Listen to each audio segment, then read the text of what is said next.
Bonjour tout le monde. Alors aujourd'hui, je suis dehors avec un lecteur de radiofréquence et un lecteur de champ magnétique. On voit à gauche que la lumière verte clignote, c'est excellent pour l'extérieur. Ça donne 0.4 dans les pics. Et à droite, les champs magnétiques 60 Hz sont en bas de 1. Alors c'est très bien. Et notre auto est au garage, donc on nous a prêté une BMW X3 à essence. Et en m'approchant, oh, il y a quelque chose qui se passe, même dans l'auto, ça a sauté à 2500, on n'est même pas rentré. L'auto est même pas allumée, là. Vous voyez quand j'ouvre la porte,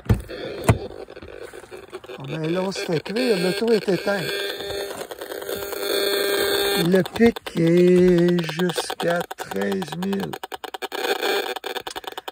Et même les champs magnétiques vont aller chercher des pics occasionnels.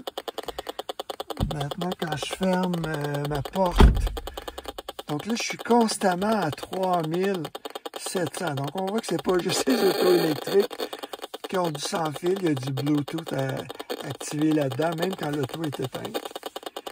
Je pars le moteur. Et vous voyez les champs magnétiques à droite qui sont constamment à 25 de maximum. L'incidence de leucémie infantile augmente au-delà de 2 mg. Et puis là, je suis à 20-25. 2 mg, en fait, c'est à partir de 3. Je vais baisser le son. À partir de 3 mg en exposition quotidienne moyenne pour un enfant, là, sur 24 heures, on va doubler l'incidence, le risque de leucémie infantile. Donc, évidemment, les bébés ne roulent pas 24 heures ou 4 heures par jour dans les voitures, mais quand même, ça arrive. Donc, c'est très important de mesurer les champs magnétiques dans les véhicules pour voir à quoi vous expose votre auto. Donc, on est autour de 4000 microwatts par mètre carré dans les micro-ondes et puis 20 à 25 pour les champs magnétiques 60 Hz, l'équivalent du réseau d'hydro. Et si je recule ici, en fait, voilà. Donc, je me mets en renverse. Puis là, je monte dans les 6000.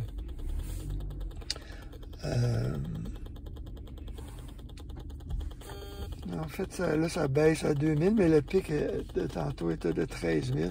Puis je suis encore dans les 20-25 pour les milligauss.